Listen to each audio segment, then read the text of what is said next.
Good morning. Thank you everybody for joining today's virtual stakeholder session. The purpose of this session is to gather input for the New Jersey Department of Environmental Protection on potential priority actions to address climate change within the buildings and electric generation sector. My name's Marjorie Kaplan and I co-direct the New Jersey Climate Change Resource Center with my colleague Jean Herb, who is with us today as well. The center, I'm going to put I have to find the chat myself because I'm doing too many things at once, but this is the link so that you can find the center. The center is working with New Jersey Department of Environmental Protection to gather input from stakeholders on several sectors. The Resource Center was established by law 3 years ago and provides support and services throughout New Jersey on actions to address climate change here in the Garden State. So I did put the address for the center in the chat box. So before we get started, I want to mention some important housekeeping items. First, there is a simultaneous Spanish translation being provided for this webinar. So if I sound like I'm going slowly, I want to make sure that our translators can do their job. And to join the simultaneous Spanish interpretation portion of this webinar, go to the bottom of your screen and click on the globe icon to select Spanish. And I'm going to just pause for a minute just to let any of you who want to join the Spanish interpretation portion of the webinar to switch over.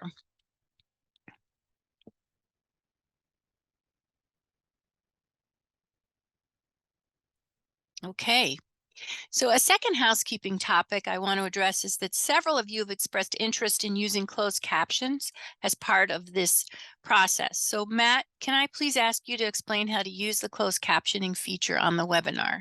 Absolutely. To enable the closed captionings, down towards the bottom center of your screen, you'll see Show Captions. It's next to Interpretation, and just click on that and the closed captioning will begin.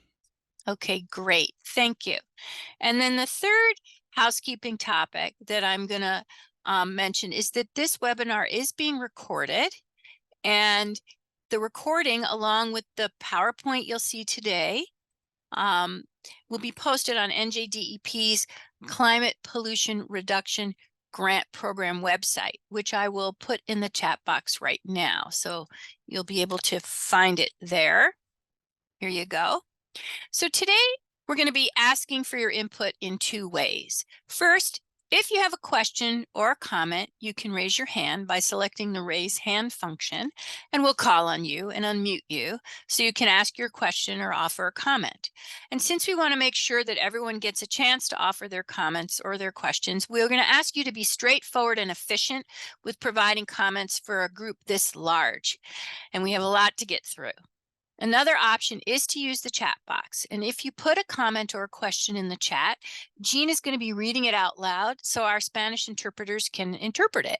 And we'll also be using the chat box to put in links to different websites that may be useful for you. So I think you probably are all familiar with this, but just to make sure, to access the chat box, scroll down to the bottom of the screen and you click chat. And it's important that when you type something in the chat, that you chat to everyone so that your communication is captured in the transcript of this meeting. Please note that if anyone participating today is asking a question in Spanish, please raise your hand and we'll unmute you, and you can ask your question in Spanish and our interpreter will translate it into English. So thank you. So now that I've covered the housekeeping items, I'd like to begin our discussion. This stakeholder session is specifically focused on two topics: buildings and electric generation. The input that NJDEP receives from you will be used to inform the development of a priority climate action plan, which we refer to as the PCAP, for Priority Climate Action Plan, which and under the climate pollution, this is under the Climate Pollution Reduction Grant Program. So the real focus for this discussion is on near-term priorities around buildings and electric generation. And you can go to the NJDEP Pollutant Reduction Grant Program website, which I'll put again in the chat box, assuming I can find the chat box because everything's moving around on my screen. Here we go. And you can go there to find dates and registration for the transportation stakeholder session, which will be on November 28th. That same website is a valuable resource for other reasons. There you can find the DEP's program work plan that was approved by US EPA, and you can also find the presentation slides and recordings of the NJDEP kickoff webinar for the Climate Pollution Reduction Grant Program, as well as the other stakeholder sessions on natural and working lands, food waste, and halogenated gases. So our agenda for today is pretty straightforward. In a minute or two, I'm going to turn things over to my colleagues from DEP and BPU, who will give about a 25-minute presentation on potential priority climate actions for these two sectors that are under consideration for inclusion in the state's priority climate action plan.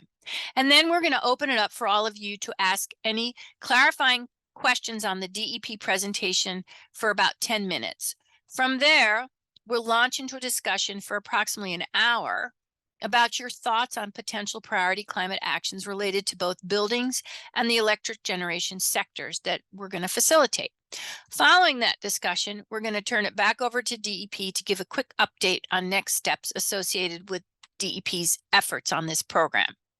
And we want to stress that you can continue to give input on topics related to buildings and electric generation sectors and priority climate actions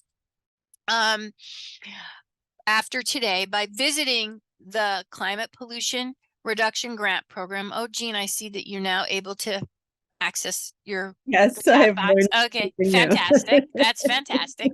And so you can find again that website where it will take you to the comments online. So if you think of some things after today, you have more time to submit comments to DEP. So now I'd like to turn it over to my colleague, Doug Benton of the New Jersey DEP. Doug is a research scientist in the DEP Bureau of Climate Change and Clean Energy and is helping to lead the development of the state's Climate Pollution Reduction Grant Program. And Doug is joined by several other members of the teams from DEP and BPU who are here to listen to your comments and to respond to your questions. So take it away, Doug.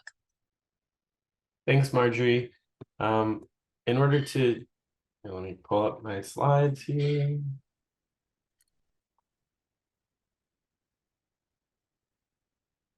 It's good. We can see it, Doug. All right. Hello, everyone. Thank you, Marjorie and Jean, for starting us off. And thank you all for coming to today's stakeholder session the day before Thanksgiving.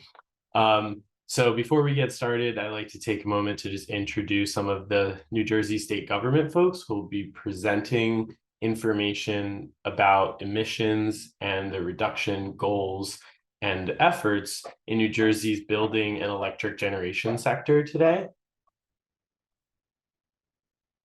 So I'm Doug Benton from the New Jersey DEP's Bureau of Climate Change and Clean Energy. I'll lead off this presentation for today. And I'm joined by my co-presenters from the New Jersey Board of Public Utilities, Stacy Richardson, Deputy Director of Division of Clean Energy, and Veronique Uman, Deputy Director of the Distributed Energy Resources at the BPU, and Anthony Bavacqua, Research Scientist and Supervisor in the Bureau of Climate Change and Clean Energy at the DEP.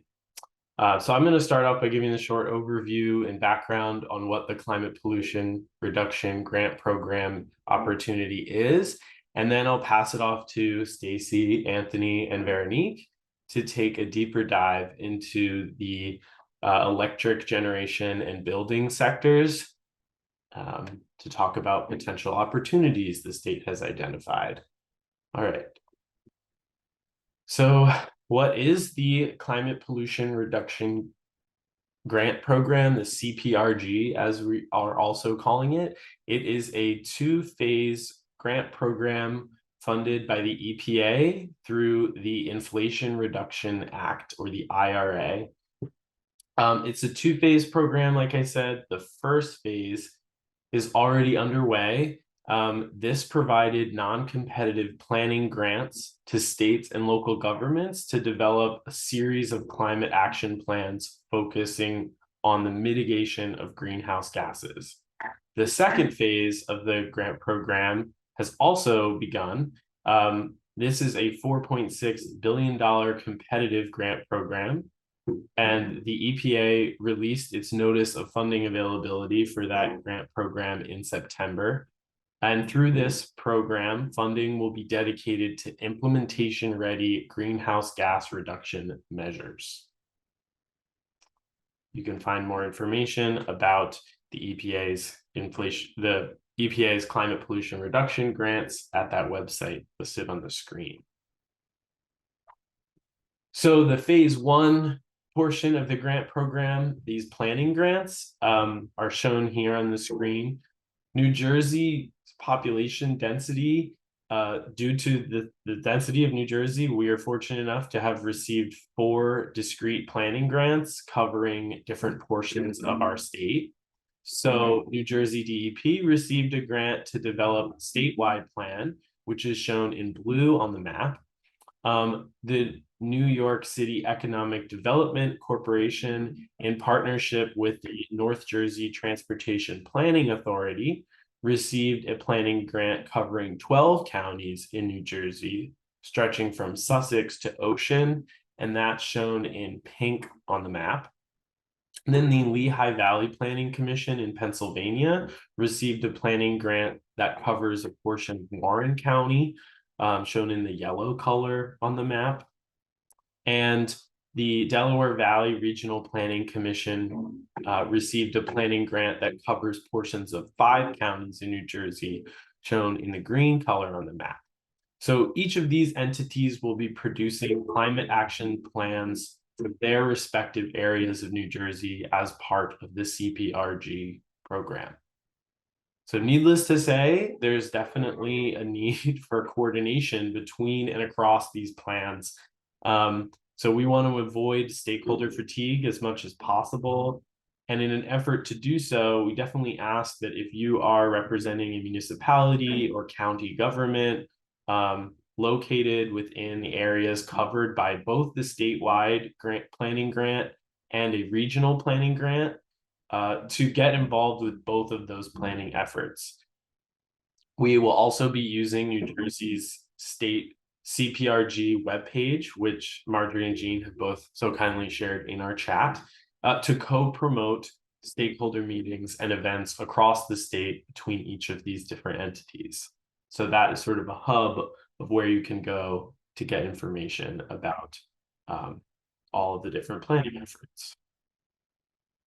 The planning grants require 3 different deliverables over the next 4 years to the EPA. So this first deliverable shown on the slide is a priority climate action plan, which we are also referring to as the PCAP. This is due on March 1st. As per EPA guidance, the PCAP is meant to focus on near-term implementation-ready greenhouse gas reduction measures. This is what the focus of today's discussion will be on. And it's important to note that an entity can only apply for the implementation grant funding for measures that are included in a PCAP. The second deliverable shown here, looking into the future a bit, is the Comprehensive Climate Action Plan. This is also going to be referred to as a CCAP. This is due in mid-2025, and it'll touch on all sectors and significant sources and sinks of greenhouse gas emissions in our state. And finally, the last deliverable, which will be due in 2027, is the status update report. And so this is where we report out on our progress and intended next steps and additional financial and staffing needs to the EPA. So for the Priority Climate Action Plan, or the PCAP, that first deliverable, the EPA is requiring that deliverable to include 4 major elements. These are shown on the left-hand side of the slide in dark blue. The greenhouse gas inventory requirement, New Jersey intends to rely on our existing methodology for the inventories that we already produce, and we will include a 2021 inventory in the PCAP. Similar to our 80 by 50 report, we're going to work to quantify the expected emissions impacts of the discrete measures in the PCAP that we include in the PCAP. So that would satisfy the second requirement. And in addition to that, we're going to include a robust qualitative narrative about the co-benefits realized in low-income and disadvantaged communities from the implementation of these measures. We will also identify co-benefits such as improvements to public health, resilience, decreased energy costs, and community beautification. Finally, we'll highlight any implementation challenges to moving forward with these measures. And that's sort of part of what we'd like to hear from stakeholders about, what implementation barriers do you face in trying to implement some of these measures. And then additionally, to the extent that time allows, we intend to include the elements shown on the other side of the screen that EPA is not requiring, but are encouraging to be included in the PCAP. So these include things like emissions projections, clear greenhouse gas reduction targets by sector, a robust plan to leverage federal funds, and a workforce planning analysis. And so for the PCAP, New Jersey has identified 6 priority sectors for that deliverable, focusing on the big 3 sectors, those being transportation, buildings, and electric generation, 2 of which we are talking about today, along with organic waste, halogenated gases, and our natural working lands, which serve as carbon sinks, helping to offset the state's emissions. Again, we're here today to discuss the buildings and electric generation sector. We have a stakeholder session scheduled for the transportation sector next week on the 28th. And we have held sessions for some of these the other sectors I mentioned, priority sectors that I mentioned. And those you can find recordings of on our webpage. The CCAP, that is the Comprehensive Climate Action Plan that is due to the EPA in 2025, will address all of the sectors in New Jersey's greenhouse gas emissions inventory. So all of the sectors shown here in the image on the slide. So the second phase of the grant program, these implementation grants from the EPA, just to give a little bit of information about what's required for those. So, and who can apply for funding for those? The EPA has indicated there are 2 main sort of buckets or categories that would make you eligible. So the first being that any entity that has received a phase 1 planning grant. So those were those that I showed on the previous slide with the map. Any of these entities, so the state of New Jersey and the 3 regional planning organizations that cover parts of New Jersey, those groups and any interested NGOs who would like to collaborate with or local governments underneath those kind of planning areas would reach out to those entities to coordinate and make sure that priority measures are included in those PCAPs. And those entities can apply for a CPRG planning grant. Then any eligible entities, so this is the list shown on the right. In New Jersey, they are also eligible to apply for implementation grant funding at the EPA. So in New Jersey is mainly counties and municipalities. And when we say that applicable, that they have to apply, they're applying for funds to implement measures included in an applicable PCAP. When we say applicable PCAP, we're just referring to a PCAP from any of those 4 entities that corresponds with the area that this eligible entity is in. So for example, if a New Jersey DEP PCAP included school bus electrification as a priority climate action measure, municipalities and counties throughout the state could apply for funding to electrify their school bus fleets through the EPA's implementation grants.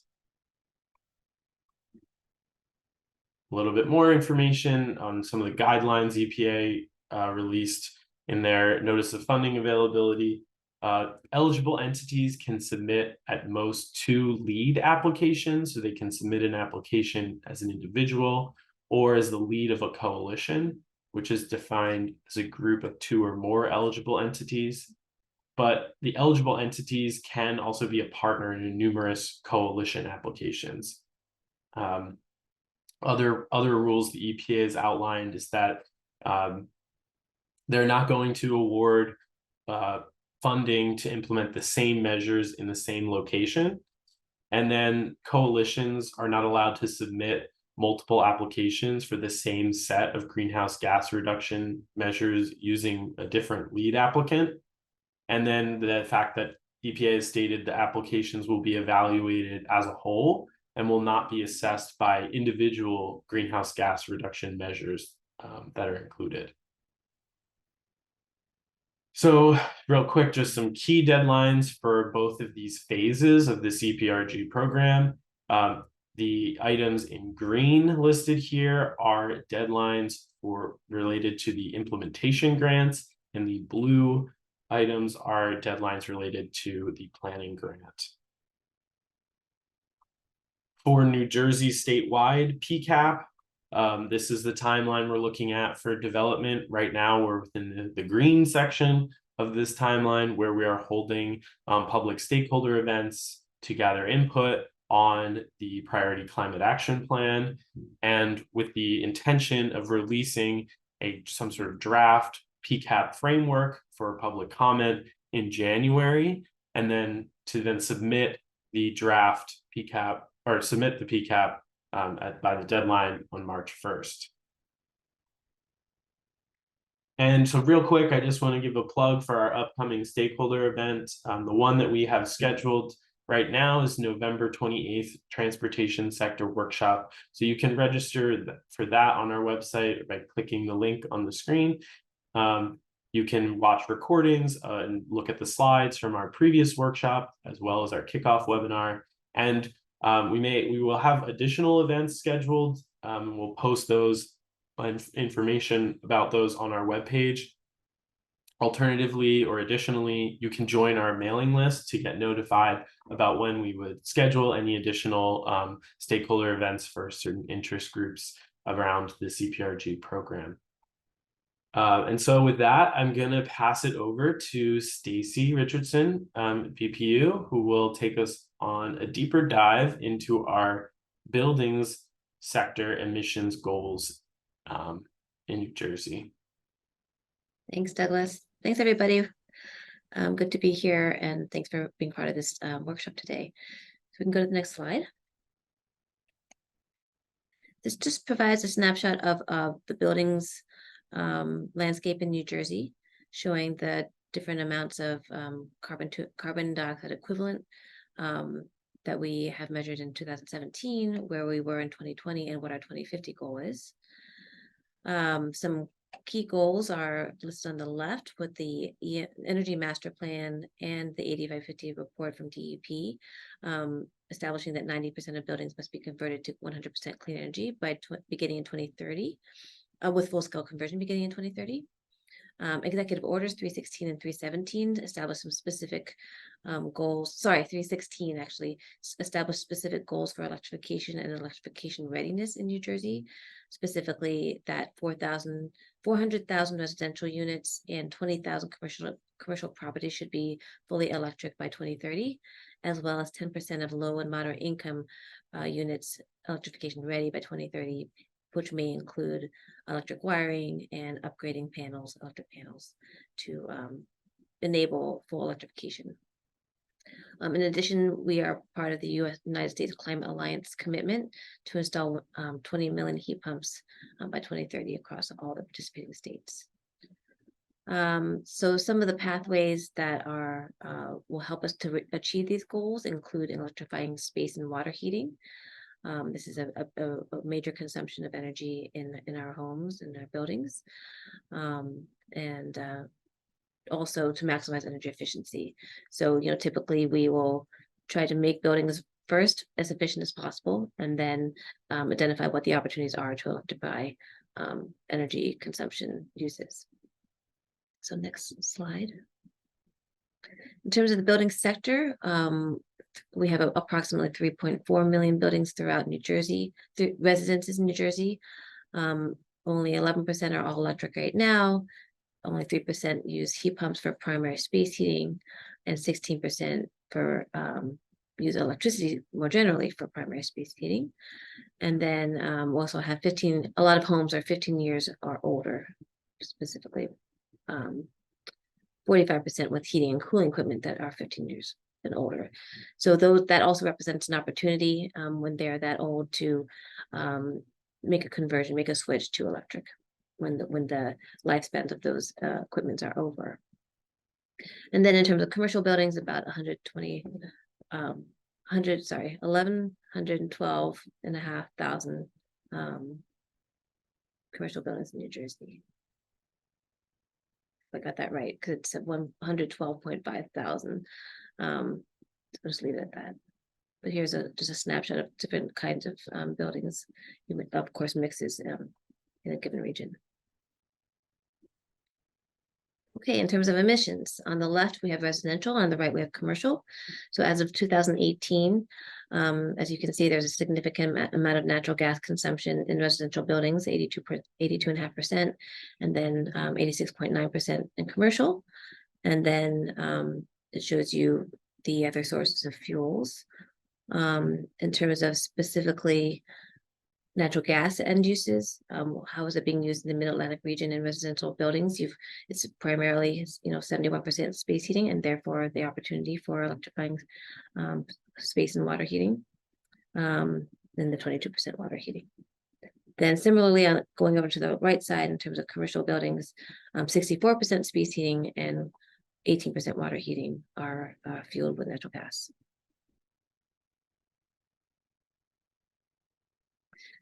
Wanted to touch on the benchmarking law, or specifically, there's a provision in the Clean Energy Act of 2018 that requires commercial buildings over 25,000 square feet to benchmark their energy and water use for the calendar year 22 within 2023. So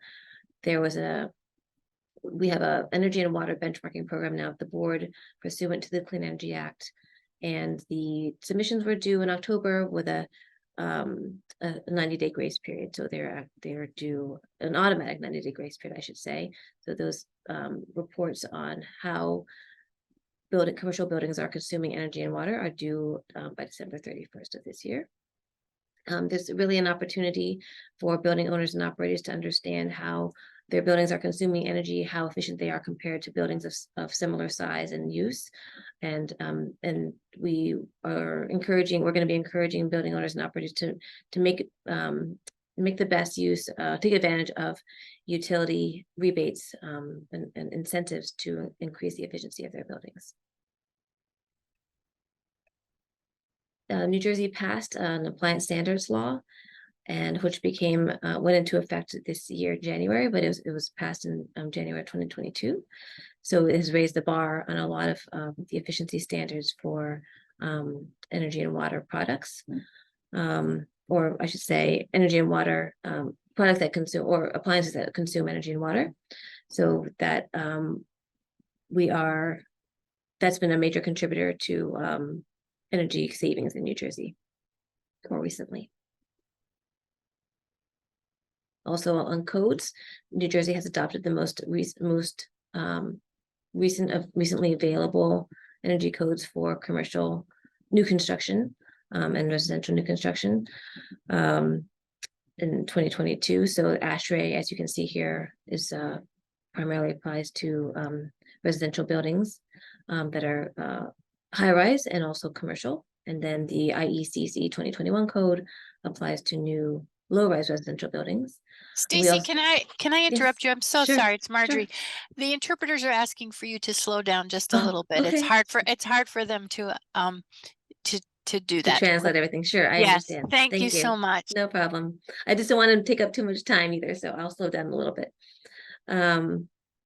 Just to mention, there is an existing rehabilitation code as well in New Jersey, but the point here is that we have adopted the most recently available codes for buildings, which is great. Next slide. The energy efficiency transition refers to a transition put into effect through the Clean Energy Act of 2018.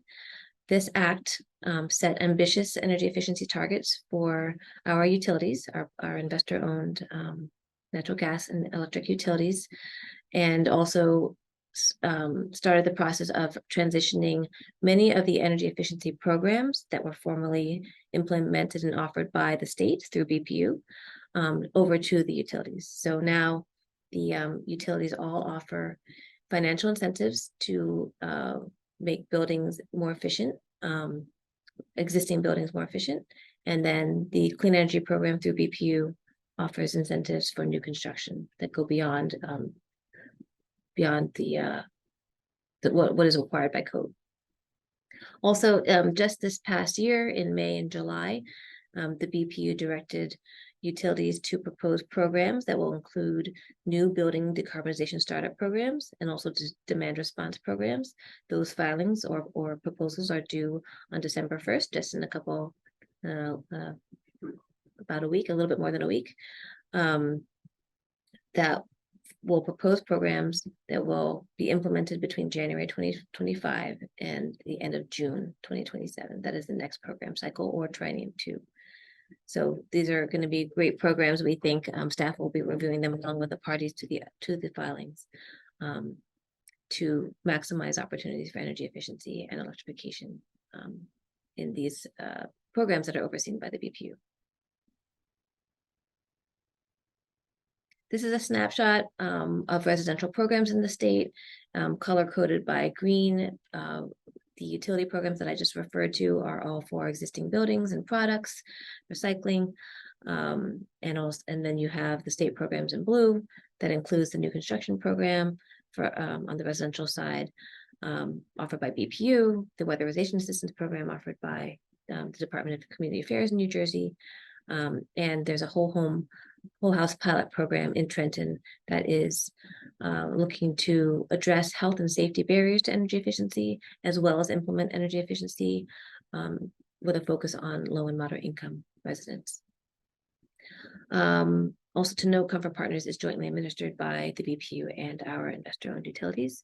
For anyone who doesn't know, Comfort Partners is for low income residents, and also weatherization assistance is also for low income residents. Next slide. This is a snapshot of the commercial and industrial programs in New Jersey that offer financial incentives. Again, with the blue being the state programs, we have new construction programs for all commercial and multifamily properties. We offer various programs, including a free energy audit for local governments and schools. The Energy Savings Improvement Program is a financing program for governmental entities to implement energy efficiency and clean energy improvements in their facilities. The BPU, through New Jersey's Clean Energy Program, also offers an incentive program for large energy users, and we have a specific decarbonization pilot that is part of the large energy users program that will encourage institutions of higher education to look beyond EE and see what the opportunities for decarbonization are. And we also continue to offer our CHP program, CHP and fuel cells program. The CPACE, or Commercial Property Assessed Clean Energy Program, is offered by is an initiative of the New Jersey Economic Development Authority, and is part of and is implemented by municipalities. On terms of the green, the utility programs, there are a variety again of C&I programs for existing buildings. Directed install is meant for smaller commercial properties. Engineered solution is for the MUSH market, or municipalities, universities, schools, and hospitals. Prescriptive and custom are more individual, incentives for individual EE measures. And energy management is to optimize the way that we use our the systems and save energy. So that's the snapshot of those residential, commercial, and industrial programs. Next slide. So I think at this point, I'm going to be handing it over to my my colleague Veronique to cover electric generation. Thanks, Stacey. And I have to apologize because this slide we should have updated because that's no longer accurate. Electric generation in New Jersey is approximately 45% natural gas, about 40% nuclear, no coal, and then the others are about 5 or 6% is renewables, mostly solar at this point, and then the others are as depicted in this slide. So that's I apologize for that oversight. I think, Veronique, that the slide where we're we're looking at sources of emissions, the emissions in the electric generation sector. Yeah, so there is a different breakdown of generation mix for the grid, New Jersey. Yeah. So okay, yeah, no, that's thanks for that clarification, Doug. But we don't have any coal anymore, so that's at least the good news about that. That has been phased out last year, and the last closure was in 2022. Of course, the state has a 100% clean energy goal by 2035 at this point by Executive Order 315 that Governor Murphy signed, and we do that both through a combination of reducing demand and transitioning to renewable energy, both in state and out of state. Next slide, please. So we're actually well on track to achieve these goals, and that's great news. The solar development in the state is pretty much on track to reach the goal by 2025. We are hitting a bit of a snafu on offshore wind, as many of you probably have heard, and we'll go into a little bit of detail there. But the combination of nuclear and also storage is being pursued vigorously at this point as well. Next slide. So the Regional Greenhouse Gas Initiative has as key elements to reduce CO2 emissions, and it is actually a collaboration between a number of states in the Northeast and Mid-Atlantic that creates funding that then can be used for our clean energy priorities. So the program is a cap and invest program where the emission rights are being sold and traded, and the money that's generated that way goes towards priority projects in New Jersey and other states as well. And next slide, Steve. So the DEP has actually published a new rule for the prohibition of carbon dioxide emission in 2023. Now, this is something that my colleagues at DEP are actually a little bit better suited to talk to. In the BPU doesn't necessarily regulate the emissions directly. What we focus on is changing the mix as much as we can by a combination of renewable portfolio standards and incentives for renewables generation. But this is the other side of the equation, is where a direct regulation of the fossil fuel industry can also help to drive that transition. And next slide. So one of actually the biggest source of renewables in the state of New Jersey is solar. And that has been progressively expanded through a number of legislative efforts, starting with renewable portfolio standards and the creation of SRECs, and then going on to a transition where we have gone from tradable SRECs to more fixed incentives for the smaller projects and competitively procured incentives for the larger projects. And we have a goal of procuring at least 3,750 megawatts of new solar generation by 2026. And the board's successor solar incentive program is the implementation of this. That both covers the smaller scale residential and commercial installations, as well as community solar and the largest grid scale and larger commercial installations. Next slide, please. So one of the great things about this job is that I get to see those numbers go up on a monthly basis. And one of the key achievements over the last few months is that we have now passed the 100 kilowatt mark for community solar. That actually just came in, so we haven't updated this slide. But as you see, we're well on our way to reaching 5 gigawatts of solar in the next year or so. And we're continuously rolling out these new programs, particularly community solar just started its initial registration period. We're seeing lots of interest there, and we are also starting a new round of competitive procurement next week for large-scale solar. Next slide, please. Now, as we said, there are some snafus, but a lot has been done on the offshore wind side. We still have the goal of 11 gigawatts by 2040.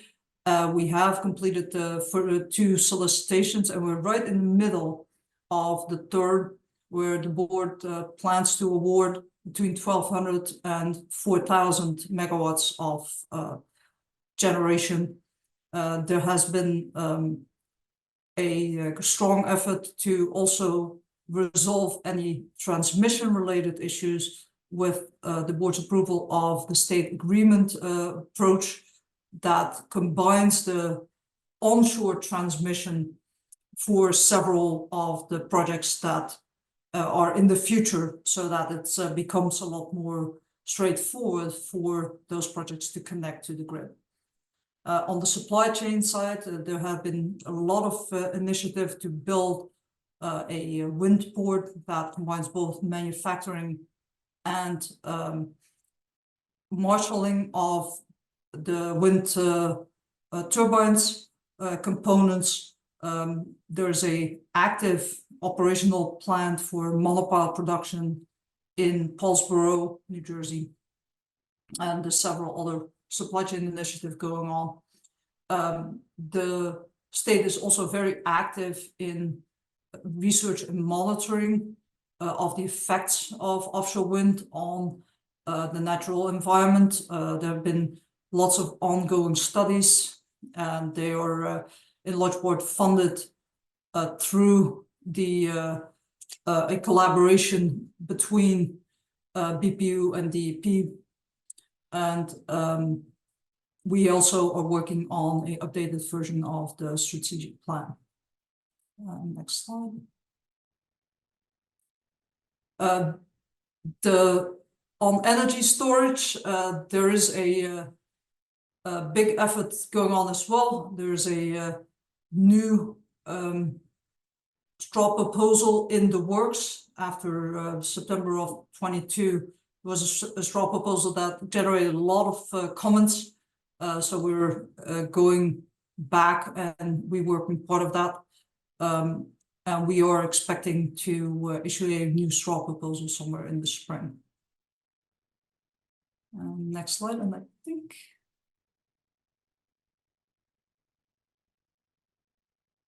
So that I'm actually going to give the floor back to my colleague Stacy, who has Yes, I can cover this one. more. Yes, so the Community Energy Plan Grant Program, we have offered it since 2019. We are offering it in cooperation and collaboration with Sustainable Jersey. The board just our last board agenda meeting in November, the board established the next program year of grants for plans, community energy plans, which are the idea is to develop for local governments to develop energy plans that are in alignment with New Jersey's Energy Master Plan. So we've had 3 program years. The first year we had, I think, 4 awardees. Last year there were 46 awardees, including, I believe, 24 overburdened municipalities. There's a big emphasis on providing benefits and technical assistance to overburdened municipalities in New Jersey. So the board just, as I said, approved the next round of community energy plan grants. And we will be also offering a new community energy plan implementation grant program. So not, building off of the plans that the local governments develop, there will be support to implement the great ideas in these plans. So as you can see, these energy plans could include energy efficiency, and also, other clean energy initiatives, whether it's electric vehicle infrastructure and fleets, or community solar or other solar developments. And they, of course, we anticipate that they'll result in a lot of benefits for the community. So I think maybe, Bernie, if we're doing this together. I'll go back on the generation one if you do the Yeah, buildings. I'll start off with the buildings. So based on all this information that we're presenting today, here are some of the opportunities that we see in the sectors of buildings and electric generation. Their whole home upgrade can include the weatherization, that I mentioned before, which may encompass air sealing and insulation, just making the envelope as efficient as possible, as well as upgrading the appliances and systems, heating and cooling systems within the building. Often health and safety has to be addressed before efficiency can be optimized, and so that's also part of the upgrade.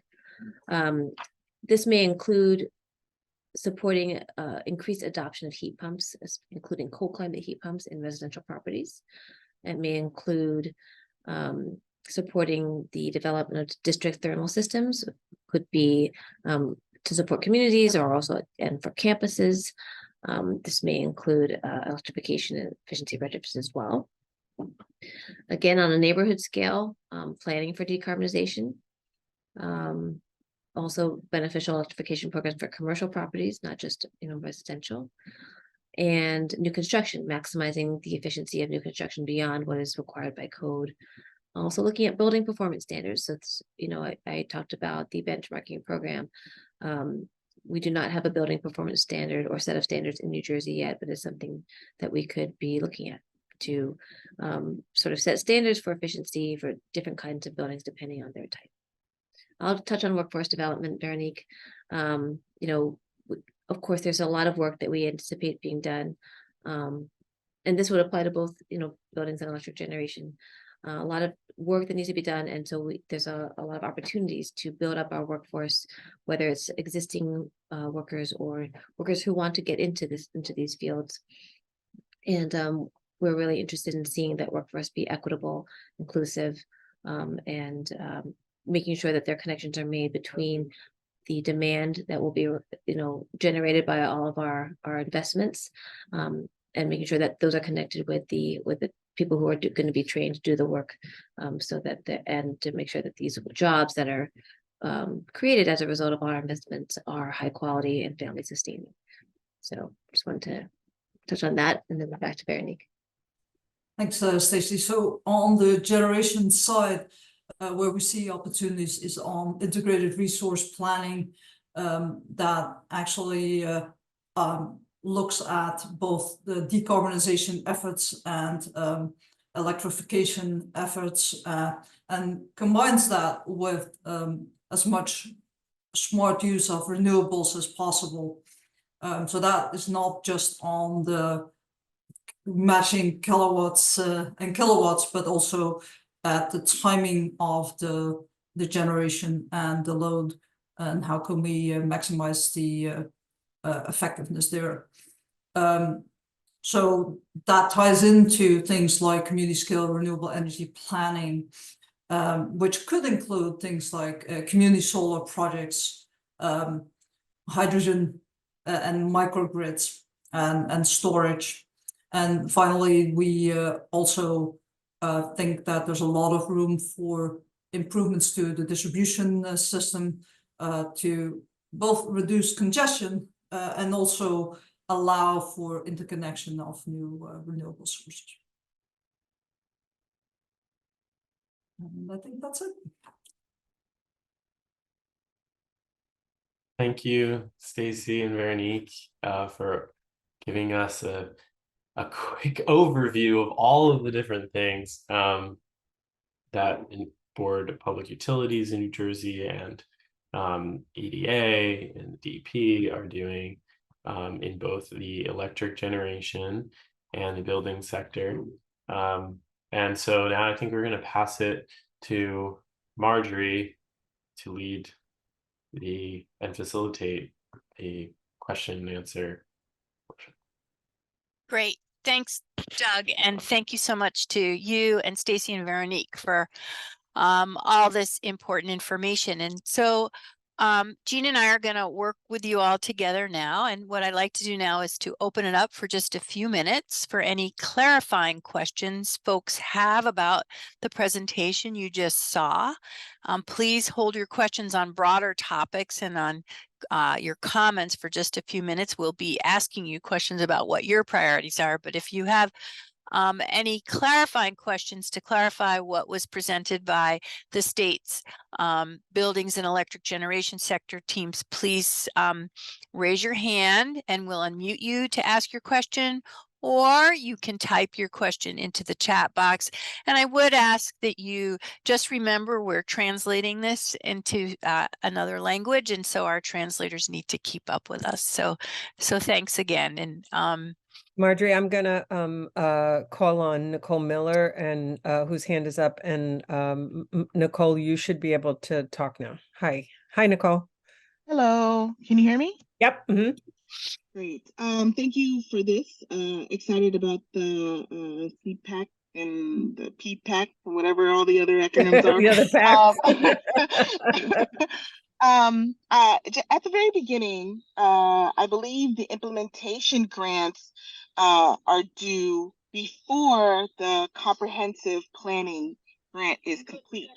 Are we anticipating a second implementation funding? Like how can we put in a grant for something we haven't planned for yet?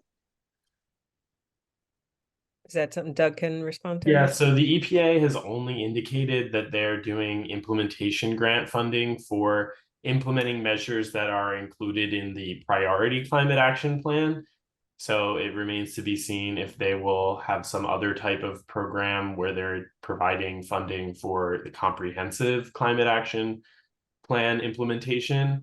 Their timeline definitely is quite aggressive. So the idea is that we and the other entities that are developing priority climate action plans would release drafts of those plans in January or early enough for local governments and any eligible entity who's going to want to apply for implementation grant funding to make sure that what they're applying for is then within one of those priority climate action plans, or can submit comments to those entities to include the types of measures that they want to apply for in those priority climate action plans.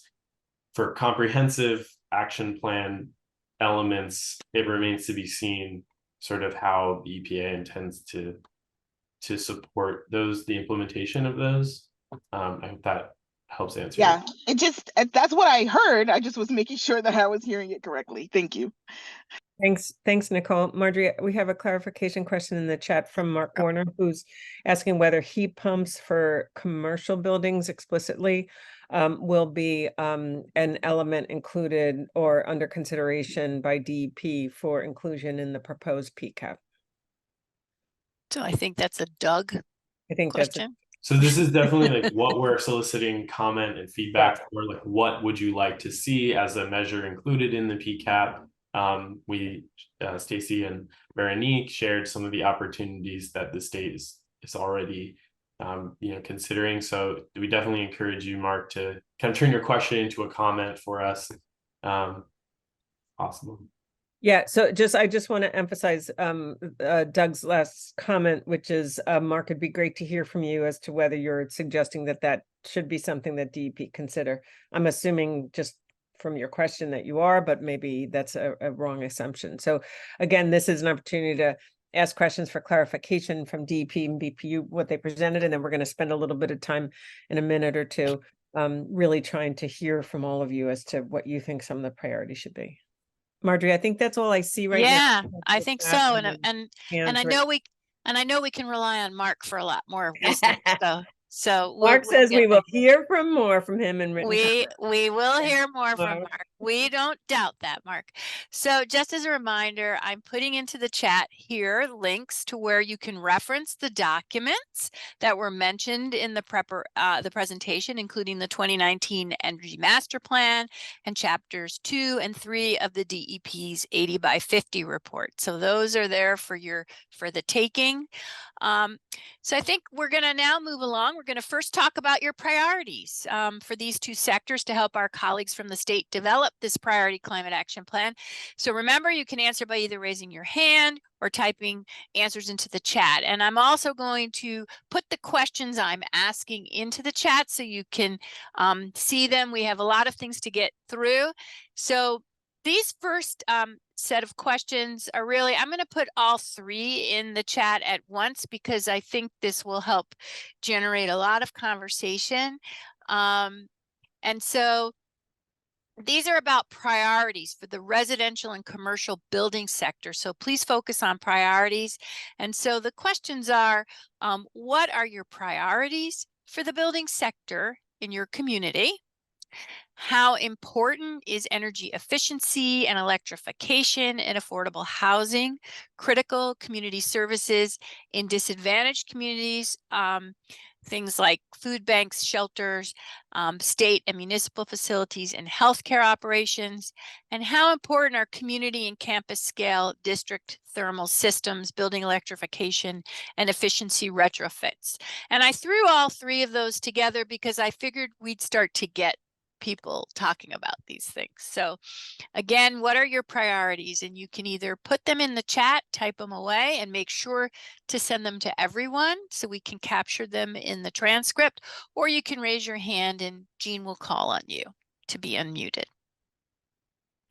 So we can just pause a minute maybe. Yeah, because it's a lot of questions. That's a lot of questions, yeah. Marjorie, I'm going to unchat Steve Miller, whose hand's raised. Steve, you should be able to talk now. Okay. There we go. Yep, we can hear you. Okay. So I'm part of the 50 by 30 building electrification team, and my wife and I are co-chairs. We named that after our first successful effort, which was to have the governor sign the EO, which created the 50 by 30 goal for us. And so we've been on the warpath here for the last 2 years with a number of initiatives. And we're not really by ourselves. We have quite a big team, but we do a bunch of things. But I think my biggest priorities would be to increase incentives. If you wanted to have a large number of any hope of getting closer to 50% for buildings, you need to have very good incentives. And there's many other state examples around us that have much bigger incentives than New Jersey. But anyway, that would be the number one thing. And the second thing that is missing is really important is to publicize to all residents and also especially to the HVAC service people that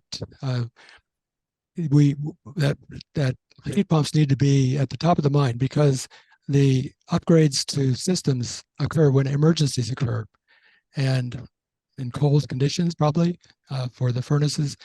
So speed is essential. So the conversion to heat pumps has to be at the top of the mind to make that happen for both the HVAC vendors and also the people.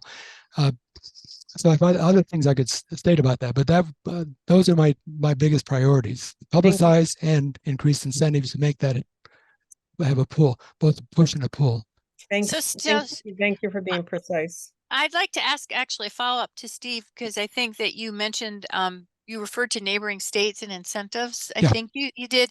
Do you have some examples of some things that you saw in other states that you liked, or things that we should think about? Is this just solely financial incentives? What are you thinking?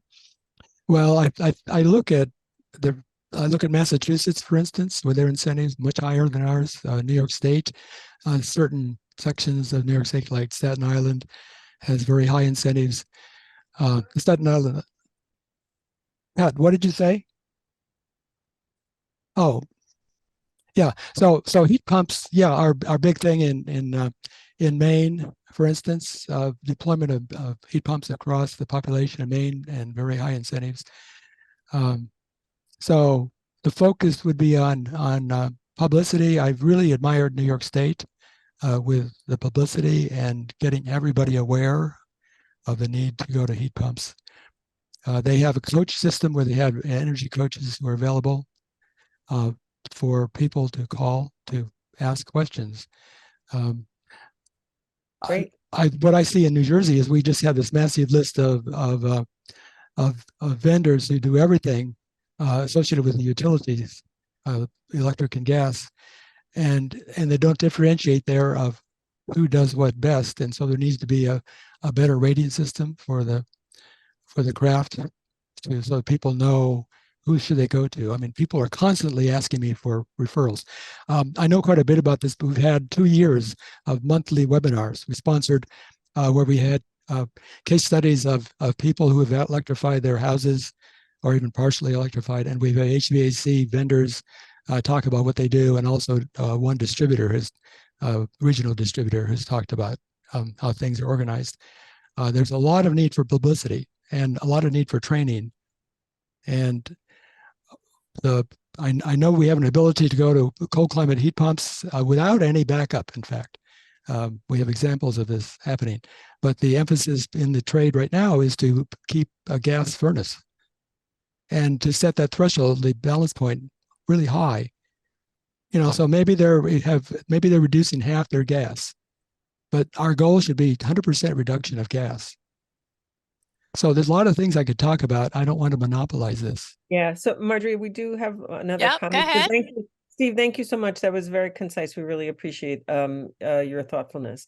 So in the chat, we have a comment from Mark Warner, who's saying, in our experience, the single largest opportunity in the commercial sector is the combination of renewable energy and heat pumps. And he's saying that that's the biggest contribution once basic energy efficiency has been implemented. He's also pointing to saying that combination of renewable energy and heat pumps generate a lot of synergy with electric vehicles as well, and that storage will be critically important to advance these efforts. Okay, Marjorie, I see a hand raised from Margaret Waldock. And so Margaret, you should be able to talk now. Yes, can you hear me? Yep, we can hear you. Hi, Marjorie and Jean. Thanks for this. Hi, Margaret. Hi. Margaret Waldock, Executive Director here at Duke Farms. We're working very closely with Mark Warner and Gable. And I would say what we have learned, we are actually, in answer to one of your questions, we think that campus scale, right, is really important to getting to New Jersey's goals. So the more that you can think about how to really leverage, right, that scale through this planning. But also I'll say, just to piggyback on Mark, like what we have, because we're implementing a campus scale plan right here that's going to drive down greenhouse gas emissions and maximize carbon sequestration across our 2,700 acres and over 100 buildings. And so what we have learned, yes, like the incentives for storage are really critical. So prioritizing that, because that is where the the biggest expense has been for us in getting from 50% on-site renewable to 100%. And I would also add that it's not just the capital, right? It's the planning and project development costs that are considerably high. So the more that you can incentivize that, especially at this scale, is going to be really important. And I will just also say, I think it's going to be really critical to have some innovative demonstration projects that can really show what it looks like in action and can sort of dispel some of the myths around this. So any way you can incorporate that into the plans and provide funding for really innovative projects would be great. Super. Thank you, Margaret. Yeah. Marjorie, I'm not currently seeing any additional hands raised or anything in the chat. Give a minute. Anyone I- going? Up, Yeah, Nicole. okay. I see Nicole. Nicole, you should be able to talk now. I was trying to give other people an opportunity. Oh, go for it, Nicole. Well, I have many thoughts. I know there's a lot of sort of smart people working on this, and I don't want to necessarily be redundant. I agree with the initial person who mentioned bringing our tradespeople up to speed. One giant concern that sticks out for me is that we're thinking about buildings as an entity when buildings are actually several different kinds of structures and approaches for tackling them. Our commercial buildings, large residential buildings would have a different approach than our single family homes. Low and moderate income, there are opportunities there that aren't necessarily available for higher income people, but we want everybody to be aware. So I think that it's important as we approach this that we try not to be monolithic in our thinking, and very much have a uniform outreach goal, but also understand that there's specific sector groups that need to be targeted with our messaging, and have specific outreach goals for the messaging of those particular sector groups. As well as as a resident of Newark, I have to also make a case for cities with old home stock that the electrification ready and electrification of these buildings is very highly dependent upon weatherization and making the home safe, having solid roofs, no lead pipes and fixtures, moving out asbestos and other kind of harms that might be present in our old home stock. And though we can't have the one without the other, so they definitely need to be to be thought of together. Thank you. Thanks. Thank you, Nicole. Appreciate that. Marjorie, we have a comment from Eric Santatini in the chat where he's adding to Mark's comment in terms of identifying as a priority wave energy at the shores here in New Jersey's coastal zone, pointing to that technology holds a lot of promise. So it's I think a comment, not a question. Okay. Are we ready to move on? I think so. Thank you, Eric. Okay. So the next question. So we're gonna, some of you have touched upon this, but I'm gonna put it out there just as another way to think about it, is barriers in the building sector. What are the largest barriers on challenges you face in implementing measures to reduce greenhouse gases in the building sector? We'll give folks a second to respond there. Or maybe we won't get any responses. I suspect we will. And don't worry if you've spoken already or raised your hand already. That's okay.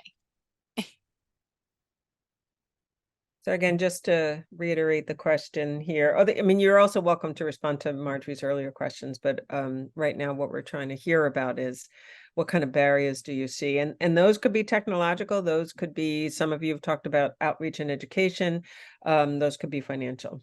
Okay, so Steve has this, yeah, and we have a comment from Mark Warner in the chat pointing to significant local permitting barriers, as well as regulatory barriers, and he will be providing additional comments as part of I suspect his written comments. And I see a hand raised by Steve Miller, Marjorie, so I'm going to allow Steve. Steve, you should be able to talk now. Okay. Yep, you're good. So I think the biggest barrier is the need to, because our houses are quite old, many of them, they're leaky and require a lot of BTU input, which may not be feasible with heat pumps. First big barrier is that you have to have the energy audit really far in advance. Then you need to implement recommendations from that audit. And then you're ready to size the heat pump for that house. And that has to be communicated to everybody.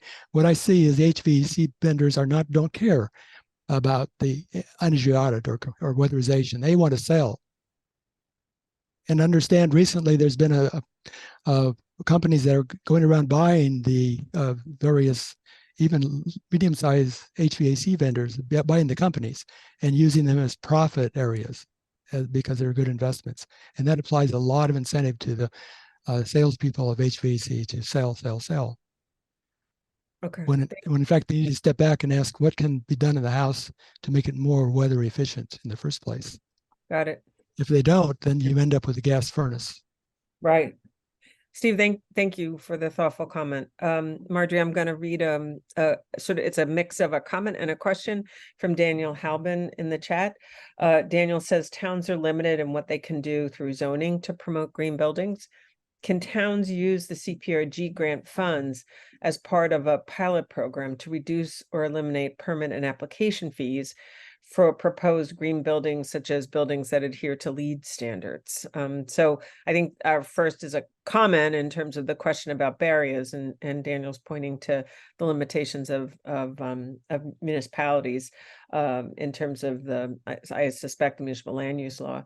And then I think the second is a question for Doug, probably in terms of whether an eligible use of CPRG grants will be for towns to be able to do pilot programs to reduce or eliminate permanent application fees. Well, it could be a question for Doug or also an idea for yeah. Doug. Ooh. Doug?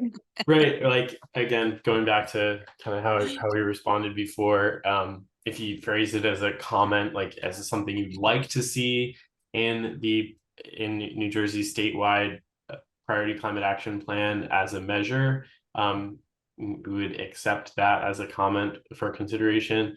In terms of like what is eligible for funding and like what would under the EPA's notice of funding availability that they released, they're really looking for measures that are implementation ready, greenhouse gas reduction measures. So they have to show, as long as the measure action shows like a direct reduction in greenhouse gas emissions by 2030, and then also by 2050, like that's how they're going to score those applications. So if you're applying to the EPA for implementation grant funding for something like this, you'd want to just be able to show that using like the eliminating the permit fees or paying for the permit fees will, and then maybe for the implementation of the decarbonization or like LEED building actions or improvements, you'd see X number of emissions reductions from that.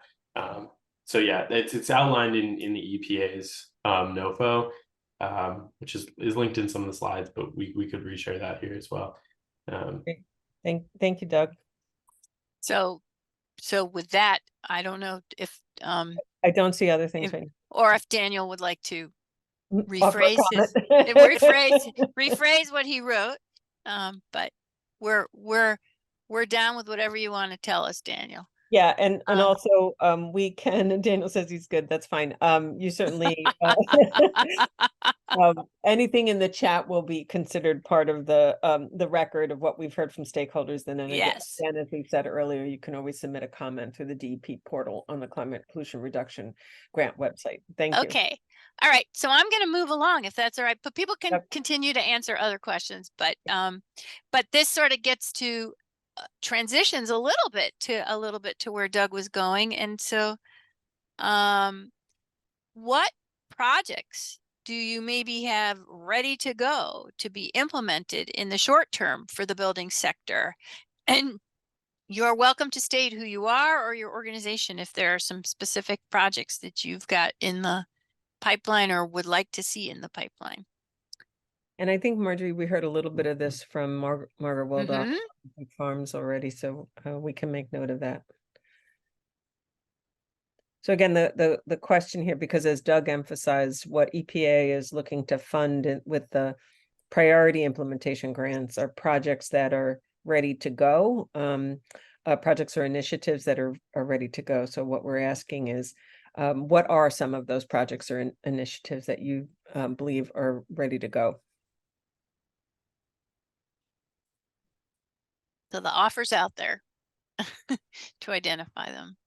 We'll give you a minute.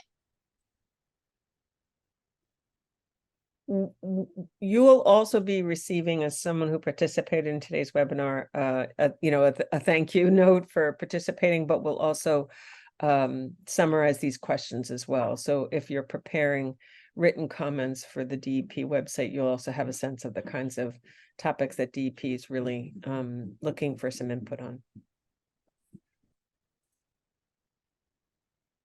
It's fine. You know, we're doing 2 sectors here, so I'm good with moving along, Jean. Yeah, I think we have we do have a comment. We do have a comment from Daniel. Dan says that he's got a number of municipal clients who are interested in getting funding for energy efficiency projects as part of their own municipal building improvements. Thank you. That's interesting.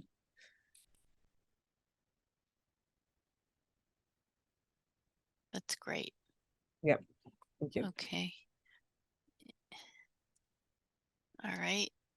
Somebody have their hand up, Jean? Yes. Yep. So I was going to give a shout out to Nicole Millen. Nicole, you should be able to talk now. Yes, thank you. Yep, sorry, I'm driving, so I can't Don't text, worry. but We can hear you. Don't worry. Thank you. One thing I know, it's not necessarily like a shovel-ready project, but in Newark, we've been in conversation with the Passaic Valley Sewage Commission on developing a thermal network in collaboration with the stormwater long-term control plan project. So that would be something that it's related to stormwater, but it also would be an energy distributed sort of energy opportunity for the downtown area is something that's being considered right now. And so I know that should be probably made more robust. Great. That's a very helpful. I think it's a very good concept. Thanks. Thank you, Nicole. Thank you, Nicole. And drive safely. Okay. Marjorie, I'm not seeing Mark. Mark has a comment in the chat. So Mark is saying that there's a long list of potential projects that and potential applicants who could do this work. The challenge is going to be getting these projects to scale, potentially through aggregating them and getting them suitable for funding through this particular grant program. Doing groups of projects is likely to be the key to success and effectiveness. Thank you, Mark. Great. Thanks, Mark. Okay.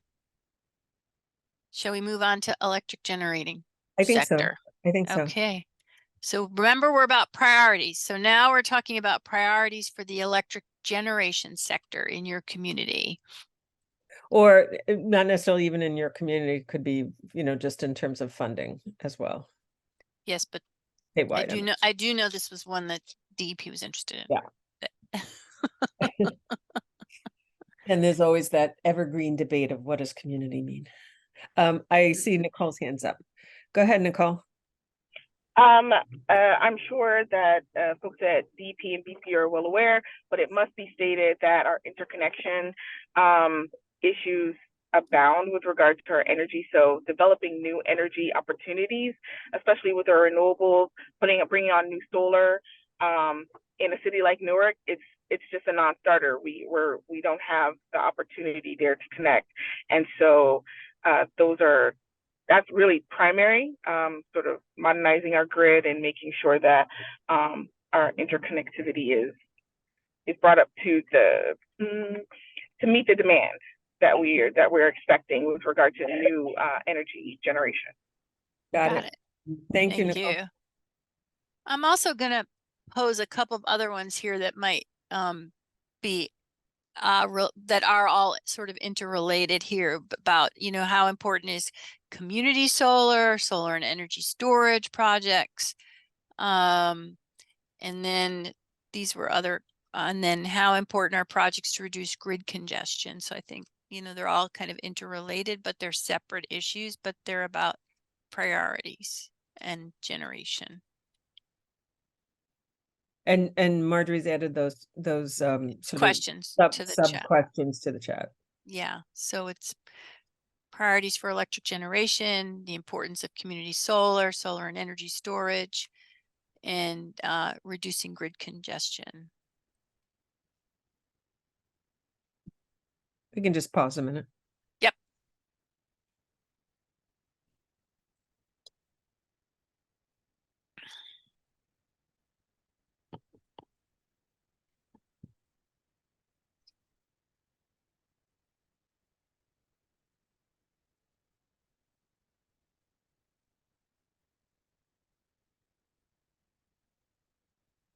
So, Marjorie, Mark Warner has a comment in the chat that distributed solar can help contribute strongly in all of the areas that were part of the sub questions that Marjorie asked. Right. Yeah. But the importance of solar with storage cannot be overstated. There's an additional comment from Greg Wagner in the chat that he and I guess his team are looking at a structure that will not only reduce natural gas consumption, but include 30,000 square feet of solar panels to reduce energy consumption and feedback into the grid as well. Thank you. Great. Great.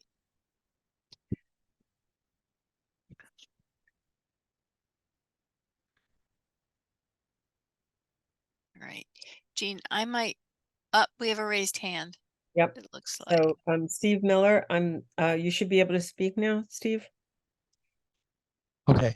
Yeah, one of the areas that I see happening with the utilities is the focus on improving the grid, but not worrying about things like demand response at all. And if we could have a bigger focus on ability to have demand response, like for instance, I now have a heat pump water heater. It has built into it the ability to be controlled remotely. There's nothing that I can do to connect it because JCP&L does not have that ability for residents. But I see that in the future. Instead of putting all the investment in the grid, much smaller investment in getting ability to control the load, both loads and also resources, is going to pay off in the future. So I would say that that is a very high priority to get demand response type capability into the system at some point in the next few years. Thank you. Thanks so much, Steve. And Marjorie, we just want to make note that Yeah, Greg Wagner's comment, who we mentioned just a minute ago regarding a project of 30,000 square feet, is a project that's located in Newark. Thank you. Thanks, Greg, for clarifying. Yes, thank you. Marjorie, I'm going to allow Daniel Halbin to talk. So Daniel, you should be able to go ahead and speak. Thanks. I'm going to start off with just, can I actually ask a counter question on this? Because Sure. I would like to. Did we lose Daniel? Daniel, sorry. Hi, Daniel. I'm sorry. That was me. That was Dean. Oh, I okay. think my mind is on mashed potatoes. Go ahead. That's fine. It's tomorrow's a holiday. You're going to be eating mashed potatoes.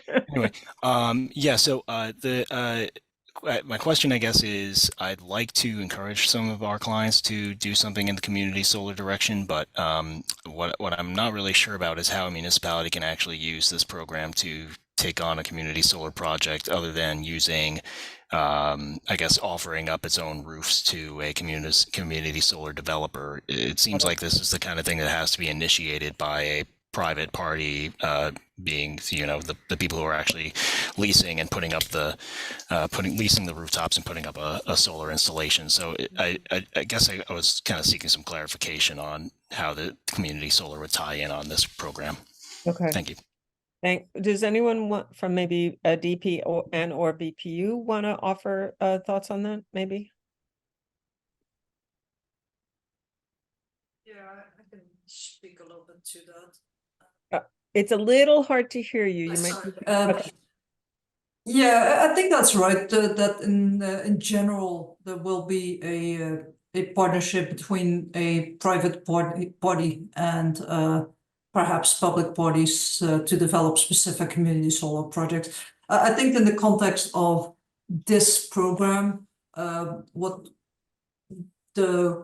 we're looking at is not the run-of-the-mill community solar projects, because that we have sufficient opportunity for those as is, but things that would be a more enhanced form of community solar, for instance, with the combinations of microgrids and EV charging, and very much geared toward disadvantaged communities.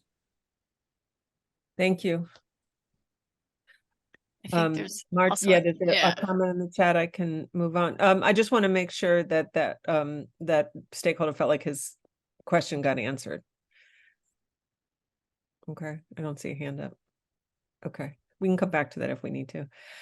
So let's see. So we have a couple comments in the chat. The first is from Mark Warner, which is that the idea that was mentioned in the overview by DEP and BPU was the need to align the timing of renewables with real-time power consumption. That's a very hard problem to solve, but also super important. We need to move beyond renewables on a net annual basis. And this is important as we start getting renewable levels above 50%. Because this is hard, it could be a good opportunity for the climate pollution reduction grant program. And so I think this is being offered as a comment, as a priority for the grant program. Thank you. Yeah. So and so, okay, go ahead. yeah, Mark. well, so Margaret's hit the next question. So right, so Margaret's transitioning us. So so we have an additional comment in the chat from Margaret Waldock from Duke Farms, that getting back to the question on barriers, that the capital cost sheet often hinders renewable energy and efficiency projects, focusing too narrowly on initial outlays while ignoring complete life cycle costs and unanticipated expensive or creative financing options. This convinces building owners that worthy initiatives are out of reach, when the real barrier is lack of transparency on the full value proposition. A holistic understanding of costs and returns could drive better decision making. And this could be a program that provides models, standards, visibility. I assume also education and outreach and guidance would go along with that as well. yeah, and I think Margaret also mentioned demonstration projects. So Yep. and so thank you, Margaret. Thank you, Always Margaret. thoughtful.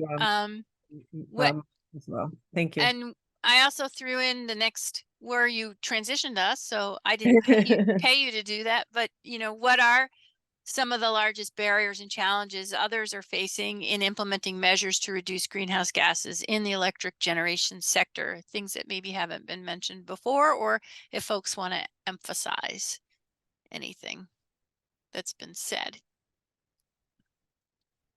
You can just pause a minute. I see a hand up from Carla Sosa. Carla, you should be able to speak now. Hello, can you hear me? Yes, we can, Carla. Excellent. I'm Carla Sosa. I'm with the Environmental Defense Fund, and I saw that as part of the electric grid, the electric generation, one of the opportunities was hydrogen pilots that are being considered. And so this is sort of a challenge in that it would be important to really define narrowly what hydrogen can be used for. Because if you're just putting it, for example, directly into the grid, or the natural gas system, that's actually not the most effective way to use hydrogen. There's a lot of risks associated with it, a lot of energy that's actually lost. So it can be ultimately detrimental.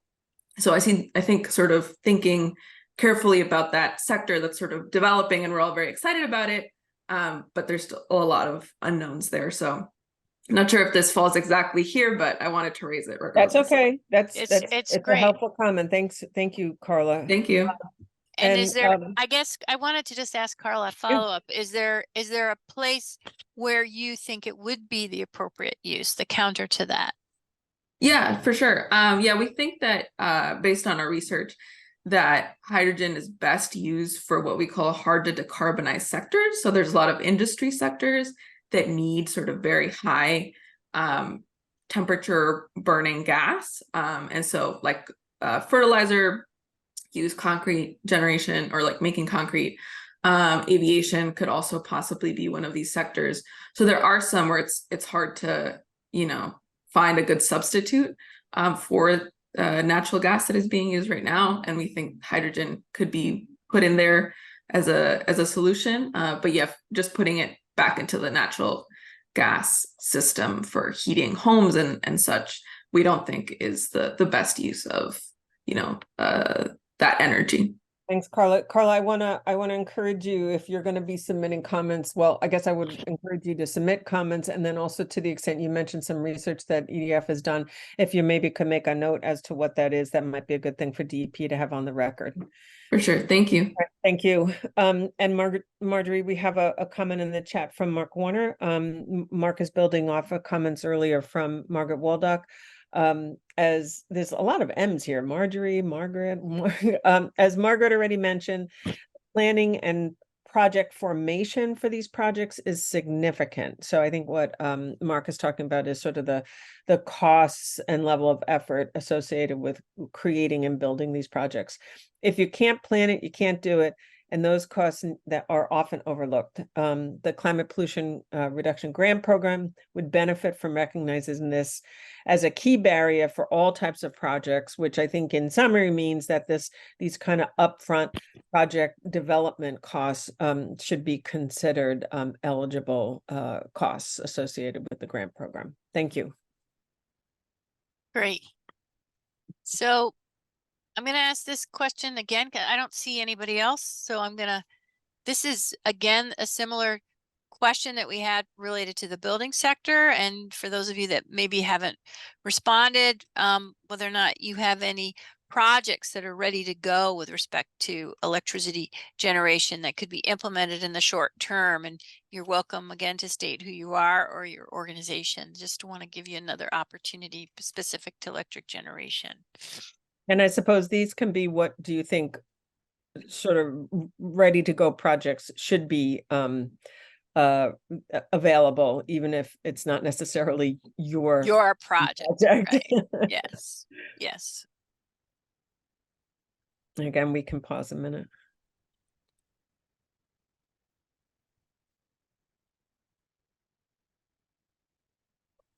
And Nicole sort of answered it initially, and yeah, some and other then, folks did, but yep, Greg Wagner.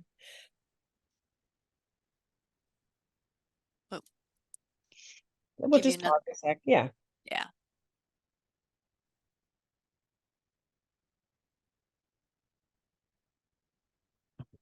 Nicole has her hand up. Yep. Yeah. So Nicole, you should be able to talk. Go for it. Thank you.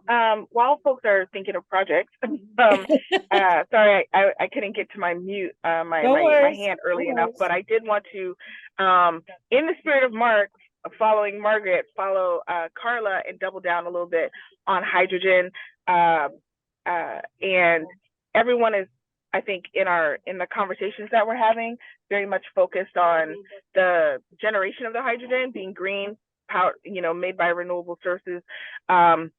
Following Carla, I would be more strenuous and say that combusting hydrogen, burning hydrogen without capturing co-pollutants or any of the emissions is not at all clean and should not be considered at all. Absolutely, I agree with Carla. Transporting it through our existing pipe network is inefficient, wasteful, and also totally against the capturing greenhouse gases that we want to. But when we think about the people on the other end of the lines there, any kind of burning of hydrogen that we're doing is dangerous to people and to the planet and should not be considered at all. There are opportunities that we have for burning hydrogen in a closed system. I learned yesterday that they're using it in a pure oxygen state, whatever it is that where they're not going to be causing those emissions.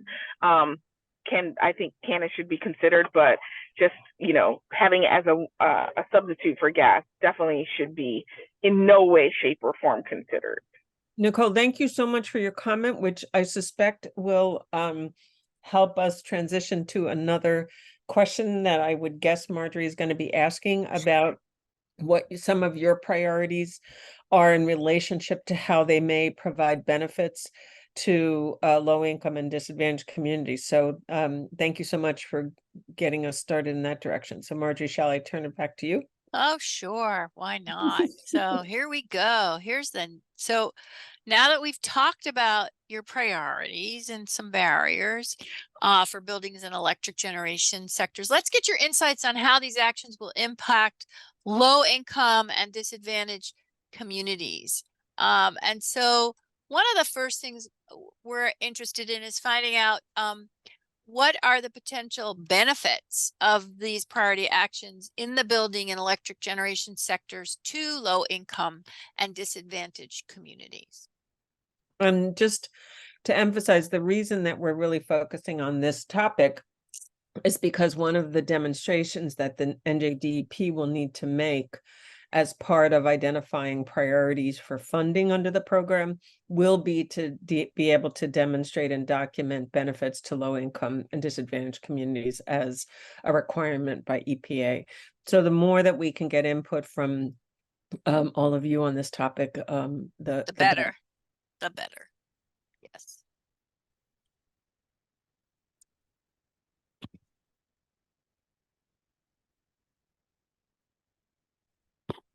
I mean, we know that Nicole touched upon it, but I didn't know if anybody wanted to build on that. Yeah.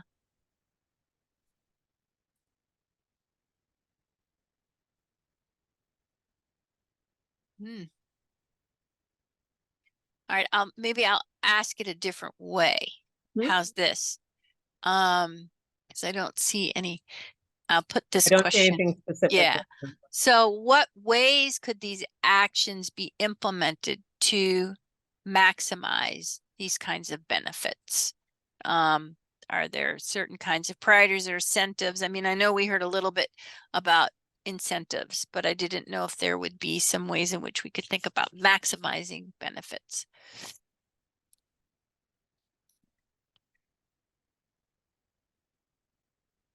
So I think just, for example, I think some of the things that we've heard here today also is ensuring that some of these innovative demonstration type projects are done in places that would result in co-benefits for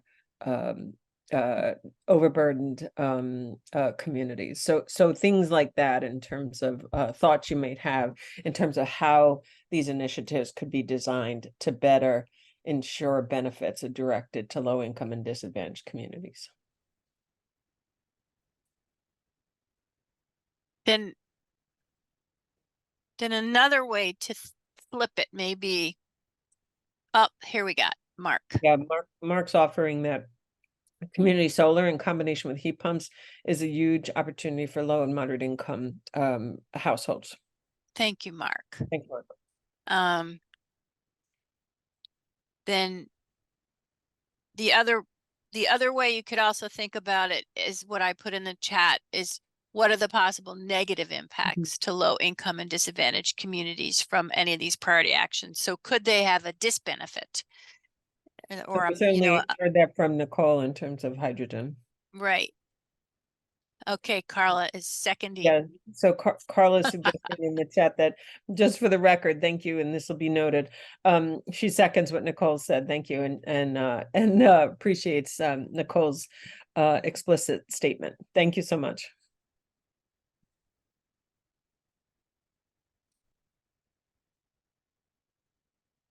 Great. And I see a hand raised from Nicole. Marjorie, go ahead, Nicole. Hi. Hi. We want to know where you're going. We want to know where Nicole is going, actually, Jean, so we can find out if she's made it to her destination. It's the day before Thanksgiving. I'm like, I'm going to get my turkeys and in my grandmother's refrigerator. Like, I'm doing a lot. I'm doing a lot. I got all the kids with me because early school days. Okay. Just with regard to negative impacts. So there's the door's open. Go ahead. there's unintended consequences, I think, of the energy transition, of course, leaving behind low and moderate income customers. Go ahead, go inside.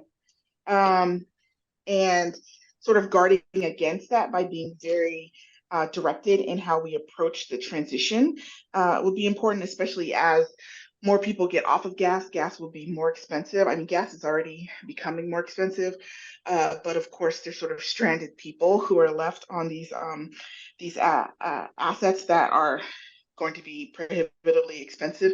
So I think that there's that. There's also especially with low income housing, incentive programs for landlords. There's potential for those incentives to be used to price out tenants and residents. And so we have to be consider, again, I live in Newark.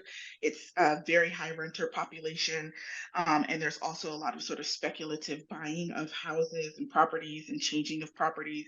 And so we do want to try to be protective of tenants and have protections against gentrification and other kind of ways in which people might be pushed out during this transition, right? Because we'll be upgrading homes, we'll be making them more solid, putting investments into these properties, which understandably somebody who's in this for as a money-making venture will want to get the most out of any investment that they take in. But we still need to make sure people have a place to live. So just guarding against that is important as well. Thank you so much. So Nicole. yeah, that's really helpful. Nicole, do you have any suggestions or things you want to put on the record about ways to do that? Or models elsewhere that you would Yeah. put the state to. Yeah, actually, I just came back from Arizona for the One Water Conference, and they in Tucson they were talking about I think tenant retention contracts that they had in sort of combining with the incentive programs to also have tenant retention offices that were there where tenants could complain if there were issues with sort of people being forced out, having incentives tied to sort of like rate increase cap. What do you call it? Got it. Great. That's a great suggestion. Percentage cap for, sorry, I was getting a call. Percentage caps over a certain number of years tied to incentives, for example, the first 10 years or something like that. Other ways in which we could just sort of try to slow down what might be a very swift transition into gentrification, and combining those more with incentives as opposed to restrictions will be, I think, an easier pill for landlords in the state to swallow as well. Thanks so much, Nicole. That's really helpful, specific comments. And Marjorie, And I can follow up. Okay. Oops. We lost Nicole. And then just building off of Nicole's comments, we have a comment from Mark Warner in the chat, adding to Nicole's, which is that he's pointing out that it's important to keep in mind that in the low and moderate income sector, it's the landlords that are usually the decision makers, and that fact alone impacts how policies need to be developed to approach this particular market. Great. Thank you. I'm mindful of the time. Yeah, I was just going to give you a time check, Marjorie. Because we kind of went over on the intro stuff. So it was all important. About 12:45. Yeah, so we don't have much time.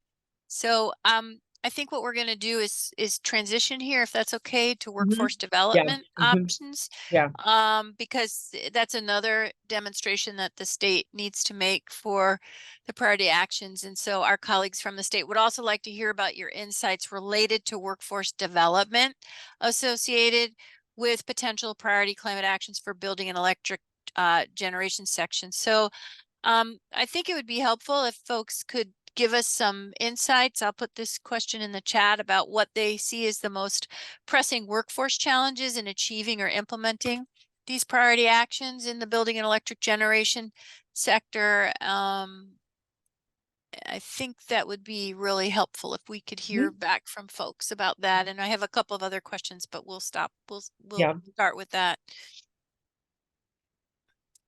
And this can also include whether any of the initiatives that have been raised today can be designed in certain ways that would result in enhanced workforce development opportunities, particularly for in the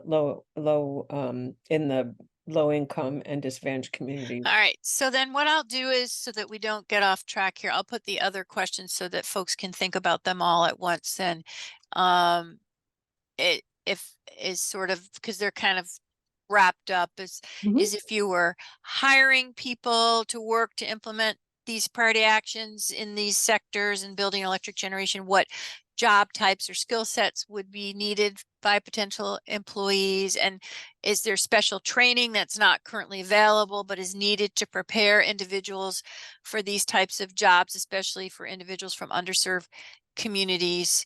Marjorie, I'm going to read a comment Yeah. from Robin Sudan. Robin's offering that if municipalities could get funding to provide staff that can be the go-to place for both low and moderate income residents and small businesses to understand the different discounts and programs and rebates that are available, it would be a big boon to participation. And I think probably what Robin's also pointing to is creating jobs for those staff to be providing that kind of outreach. A town could work with libraries and churches and food banks, and I'm assuming faith-based groups, to reach residents, and chambers of commerce to reach businesses and others. An office that coordinates those efforts in a township like Robin's would make a big difference. Thank you, Robin.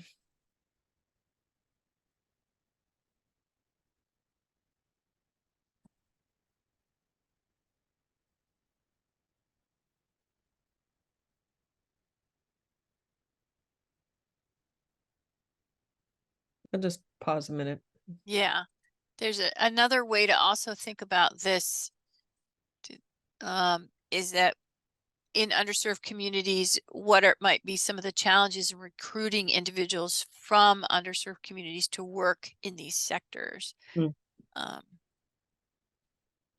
So it's a lot to think about. A lot to think about. And Robin's also suggesting that pulling in engaging vocational schools could be effective. Yeah. Thank you, Robin. Robin always has so many helpful comments.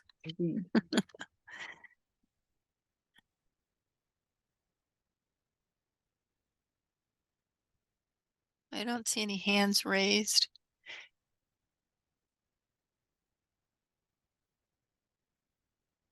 And Marjorie, I'm going to let you know you're at 12:50. Yeah, we're at 12:50. So we're pretty close. These were my last questions. Do you want to just open it up for any comments or questions? Yeah, I mean, I think we should do that. If folks have some last minute thoughts. And we I have a hand raised. Yeah, from Steve Miller. Go ahead, Steve. And then from Nicole. So Steve Miller, do you want to speak? Yeah, well, I was thinking. Yep, we can hear you. Go ahead. One way to build up demand from public and make them more aware would be to have some sort of a tagging system for houses that are electrified, that and play up the advantages of it being more healthy and lower utility costs, and then the marketplace will start creating that demand for having those home improvements, like starting off with the audit and then improvements and then electrify all the appliances and whatnot. That could be played up and made a big deal in terms of selling houses that will force others then to also upgrade. Thank you. Thanks, Steve. Great comment. And Nicole, I'm going to call you on. Oh, great. Okay, I was just going to ask Mark's question. Just so everyone knows, the question was, what's the deadline for submitting comments? And Doug Benton from DEP has indicated that the DEP would really like to have comments by December 4th. And again, we'll put the website in the chat so you know where you can see the place where you can submit comments online. So Nicole, I am unmuting you. Hello again. Hi again. It's all good. Okay. The workforce question, I know I'm like behind, I apologize, but for both workforce and for any outreach with regard to incentives, 1 minute, please, precious. Because there's so many, it's statewide. There's so many state agencies that will be accessing funds, federal and state, county level funds, local municipalities. There's lots of opportunities. If there could be a comprehensive sort of one-stop shop for incentives so that people residents, commercial business, they can sort of like parse out once they get to this one-stop location of opportunities, as well as similarly, not the same website necessarily, but similarly with regard to our workforce, training, apprenticeship programs, if there's opportunities for wraparound services, all that stuff, if it could be found in one location, it would be very much helpful as opposed to sending people to a bunch of different places to try to get or find out even if they're eligible for any particular services or opportunities. It just be helpful both on the customer incentives side as well as on the workforce outreach, development, training, apprenticeship, and wraparound service side as well, to have a comprehensive website across agency, DCA, EDA, DP, all the acronyms, sort of combining both their offerings as well as their opportunities into combined websites. Thank you, Nicole. And Nicole, I'm also assuming that your comment connects to one we just received a couple minutes ago from Robin Sudam, that the extent to which those kind of, I don't know if it's universal or coordinated or single point of entry, elements could and should, I guess, from Robin's comment, be launched through community-based initiatives as well. So whether that's a municipality or a faith-based organization or a food bank or a community service organization, so that residents can find those things from local trusted sources. So I'm assuming absolutely. We always want to start with existing entities that are already tied into the communities, our community-based organizations, our churches, our houses of worship, libraries, schools. Schools are a great opportunity for both education and access to people. That's great. To receive services. Yes, agreed. Thank you. And then we have a question/comment from Greg Wagner in the chat about whether CPRG will be offering tax incentives as well as grants for solar installations. And we can let Doug Benton from NJDEP reply, but my guess is that Doug's answer will be, we don't quite know yet, but we would love for you to give us a comment. To suggest it. To suggest that. Doug, do you want to add anything to that? Yeah, no, that's basically what I would say. Unless is it Grant's question or Greg's question is in relation not to CPRG, but some of the programs that New Jersey already has. Got it. Then I would leave that up to Veronique or. Yeah, I can answer a little bit. I mean, the ITC is. There is a 30% ITC available under the Inflation Reduction Act at the federal level,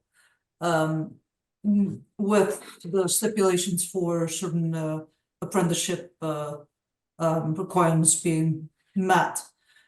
And there's bonus ITCs available for certain locations and other characteristics of solar and other renewables installations. So I'm not sure what the question here is really. Well, I think, Veronique, if what I would maybe suggest, it's Jean speaking, is that if there's a particular BPU site that you would point Mr. Wagner to, who's asking about whether there are, we're interpreting the question to be currently tax incentives and grants for solar installations. If Veronique, if you have any sites that you could put in the chat that we can point him to. Yeah, let me. Thank you. That's great. Okay, so Jean, I'm looking at the clock, yes. And Robin also says here there's direct pay for NFPs that don't pay taxes. Yeah, I'm not sure I'm remembering what an NFP is. Well, I think Robin's just trying to answer Mr. Wagner's question. So we'll let Veronique put some resources in the chat. Thanks, everyone. Yeah, not for profits. Thank you, Robin. Sorry. Yeah, Marjorie, Okay. so I think we should let Yes, so I'm gonna thank everybody for their comments, and I'm gonna turn it back to Doug to offer any last thoughts on next steps, and then we'll conclude. Yeah, thank you, Marjorie and Jean. thank you everyone for attending today, especially, you know, the day before Thanksgiving, and for engaging in such a, you know, I thought a very spirited number of comments and questions and in the discussion section that was facilitated by Rutgers. We just encourage everyone to know that you can go to our website, the CPRG website. I can drop the link again in the chat. I just stuck it Okay. in. Thank you, Marjorie. To submit a written comment to us, we will be sending a follow-up to everyone who registered for this webinar with the recording, link to this webinar, as well as the slide decks for you to review. We have our transportation sector session scheduled for November 28th from noon to 2 p.m. So if you're interested in attending that session and answering some questions and discussing that, please register for that on our website. And to reiterate, December 4th is when we would really like to have comments for consideration for the New Jersey statewide PCAP framework draft that we're going to try to put out in around January. So thank you. That's it. And Veronique stuck in the chat the link to the solar program. So thank you. So on behalf of DEP and the folks at the BPU and the New Jersey Climate Change Resource Center, thank you all. We're going to post the recording. We'll get you all that. You have the link. Happy Thanksgiving. And I think we're wrapped. Yeah. Thank you, everybody.